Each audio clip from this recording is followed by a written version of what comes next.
Viva. Venimos disfrutando el libro de Hechos capítulo 16 y hoy entramos a Hechos capítulo 17. Pedimos al Espíritu Santo que nos acompañe porque sin Él no somos nada.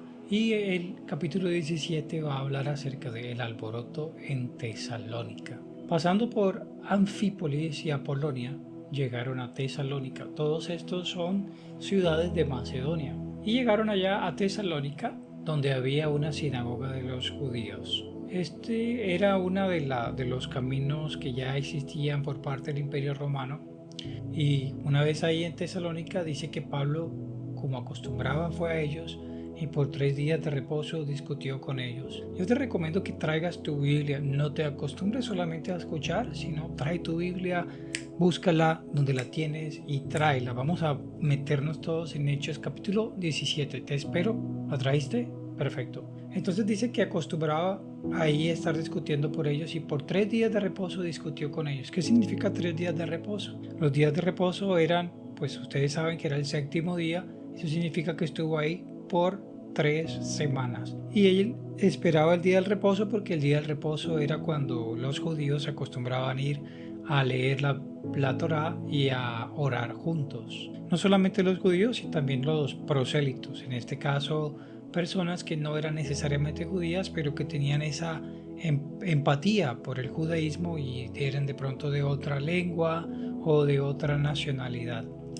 Y en el versículo 3 dice que declaraba y exponía por medio de las escrituras que era necesario que el Cristo padeciese y resucitase de los muertos. Cuando dice que lo hacía a través de las escrituras es que Pablo les mostraba, por ejemplo, Isaías 53, que dice que como raíz de tierra seca, no hay parecer en él ni hermosura, y todas las profecías, y le mostraba por las escrituras que era necesario que el Cristo padeciese y también que resucitase de los muertos. Por ejemplo, los que vimos de Pedro, donde Pedro también hablaba mostrando las escrituras acerca de cómo era profetizado a Jesucristo. Así que él iba a esas sinagogas y les mostraba a ellos que ellos querían leer la palabra, les mostraba que la palabra estaba hablando de Jesucristo. Y decía, Jesucristo, Él es el Cristo. Versículo 4 dice, y algunos de ellos creyeron y se juntaron con Pablo y con Silas, y de los griegos piadosos gran número. Otra vez, él estaba en una sinagoga, ahí habían proselitos como griegos, y dice que un gran número de ellos fueron los que creyeron, y de los judíos solamente algunos de ellos creyeron. También se juntaron con ellos mujeres nobles, no pocas. Entonces los judíos que no creían, que siempre están los que no creen, ellos pues ya en vez de creer ni nada, lo que decían era torpedear, molestar. Dice, se juntaron con Pablo, entonces los judíos que no creían tenían celos, versículo 5, y tomaron consigo a algunos ociosos, hombres malos, y juntando una turba alborotaron la ciudad y asaltando la casa de Jasón procuraban sacarlos al pueblo. Pero no hallándolos trajeron a Jasón y algunos hermanos ante las autoridades de la ciudad gritando, estos que trastornan el mundo entero también han venido acá, a los cuales Jasón ha recibido, y todos estos contravienen los decretos de César, diciendo que hay otro rey Jesús. Mire cómo distorsionan la palabra. Y alborotaron al pueblo y a las autoridades de la ciudad, oyendo estas cosas, pero obtenida fianza de Jasón y de los demás, los soltaron. Hermanos, están los que oyen y reciben la palabra, están los que oyen y no creen, y están los que están esperando con ansias. Acá hay 3 tipos, los judíos, de algunos pocos que creyeron, los gentiles, muchos que creyeron, y los judíos que se llenaron de celos. Y no es el primer lugar donde sucede. Versículo 10, inmediatamente los hermanos enviaron de noche, óigase, de noche, a Pablo y a Silas hasta Berea. Berea estaba a unos 88 kilómetros al sur, no estaba tan cerca, y los enviaron para allá. Y ellos, habiendo llegado, entraron en la sinagoga de los judíos. ¿A dónde llegaban? Ustedes ya deben de saber siempre. ¿A dónde llegaban primero? A la sinagoga.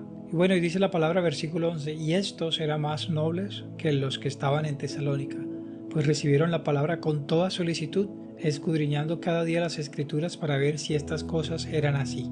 Entonces en esa sinagoga no estaban ese grupo de los que escuchaban a medias, sino que ellos eran muy solícitos y escuchaban con toda atención. Así debemos ser nosotros, hermanos. No debemos, y tú que me escuchas, no debes leer la Biblia o escuchar a cualquiera que te hable la palabra sin que tú vayas y revises si lo que se está diciendo está en la Biblia. Y que hay unos verbos claves que dicen así, pues recibieron la palabra con toda solicitud.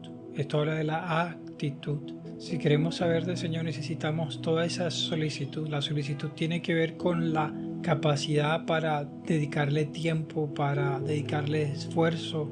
Y dice además de eso, escudriñando, no solamente por encima, sino escudriñando de vez en cuando, no. Dice escudriñando cada día las Escrituras para ver si estas cosas eran así. Así que creyeron muchos de ellos y mujeres griegas de distinción y no pocos hombres. Qué bueno.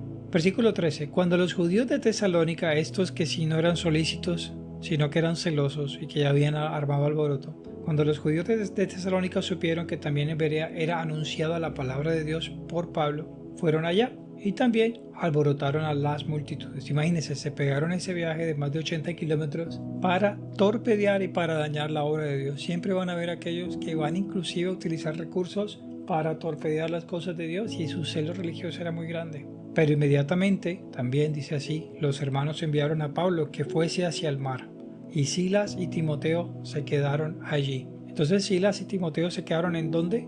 Ahí en Berea, ¿cierto? Y los que se habían encargado de conducir a Pablo le llevaron a Atenas, y habiendo recibido orden para Silas y Timoteo de que viniesen a él lo más pronto que pudiesen, salieron. Eso significa que Pablo se fue para Atenas con un grupo de hermanos. Atenas estaba bien lejos, bien al sur, bastante lejos, a bastantes kilómetros. Y Pablo dijo, bueno, les dices por favor a Silas y a Timoteo que yo los espero en Atenas. Pablo en Atenas. Mientras Pablo los esperaba en Atenas, su espíritu se enardecía viendo la ciudad entregada a la idolatría. Y así debe ser nuestra actitud, hermano. No debemos estar en medio de este mundo con una actitud pasiva como cualquiera. Debemos tener celo por las cosas de Dios. Así que discutía, dice la palabra de Dios, versículo 17, en la sinagoga con los judíos y piadosos, y además de eso dice, y en la plaza, cada día con los que concurrían. Esto significa que la actividad de Pablo se incrementó y no solamente estaba pendiente de los sábados, sino que todos los días estaba en la plaza, que era donde estaban los griegos. Aquí él abrió y expandió su predicación. Y algunos filósofos de los epicúreos y los estoicos disputaban con él, y unos decían, ¿qué querrá decir este palabrero? Y otros, parece que es predicador de nuevos dioses. Y aquí voy a hacer una pausa muy rápida. Los epicúreos. Los epicúreos eran una corriente filosófica que daban énfasis hacia el placer, pero ellos tenían una cierta moderación hacia el placer, y ellos no contemplaban a los dioses, entre comillas, en minúsculas, como aquellos que se inmiscuían en sus asuntos diarios. Entonces para ellos los dioses estaban apartados de su vida diaria, y el énfasis de los epicúreos era en la cultivación del placer de la vida. También tenían un desprendimiento acerca de cosas materiales y buscaban la felicidad a través del placer y la contemplación de temas de la naturaleza. En cambio, los estoicos, ellos eran un poco más enfocados en temas filosóficos que tenían que ver con también los atributos corporales, los atributos y los valores. Y ellos, a pesar de que creían que el alma se separaba del cuerpo, no contemplaban la idea de la resurrección o de que existiese una vida específica después de la muerte, y menos el hecho de que existiese la resurrección, en el sentido de que para ellos, una vez que el alma se separaba del cuerpo, ya hasta ahí llegaba el tema. Entonces ese era como el contexto de la época, y en eso estaba metido Pablo de lleno, y tomándole a él por la curiosidad, parece que es predicador de nuevos dioses, decían, porque les predicaba el evangelio de Jesús y de la resurrección. Y tomándole le trajeron al Areópago diciendo, podremos de saber que esta nueva enseñanza de la que hablas. Entonces mañana seguiremos leyendo un poquito más acerca de estos versículos. Bueno, yo espero que haya sido de bendición este episodio. En Tesalónica Pablo pudo convertir muchos creyentes, aunque fue perseguido. La comunión con el pueblo de los hermanos le ayudó, y fueron a Berea, donde los recibieron con otra actitud. Digamos que hubo más éxito, y ahí los hermanos también pudieron profundizar un poco más en las escrituras y muchos fueron salvos. Pero hasta allá llegó la persecución de los de Tesalónica. Así que el Señor permitió que Pablo fuera a Atenas, pero él no se amedrentaba, hermanos. Él se movió a Atenas, y Atenas era un lugar completamente diferente, y había mucho politeísmo. de la cultura helérica, la cultura griega, estaban los epicúreos y los estoicos. Mañana vamos a entrar más en profundidad en la estrategia que utilizó Pablo y bueno, ¿qué estrategia estás utilizando tú y yo? Que el Señor nos haga estratégicos y ponga en nosotros este deseo de llevar su palabra. Bendiciones.